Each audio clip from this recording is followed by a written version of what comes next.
రే అన్నయ్య అన్నయ్య అన్నం పెడుతున్నారా? సాంబార్ బాబు.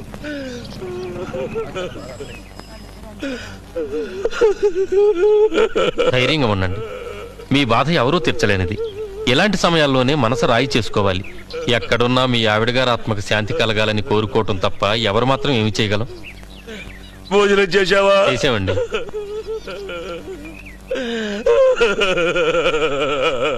ఏమండి అంత లావుగా ఉండే మనిషి ఎందుకండి ఏడుస్తున్నాడు?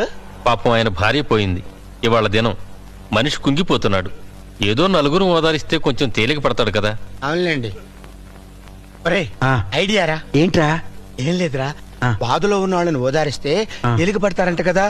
మనం వెళ్ళి ఆయన్ని ఓదార్చి మనం కూడా వాళ్ళతో పాటు భోంచేద్దాంరా. అది సరేరా, మనం ఎవరిని ఎప్పుడు ఓదార్చలేదు, ఎలా ఓదార్చాలో కూడా తెలియదు.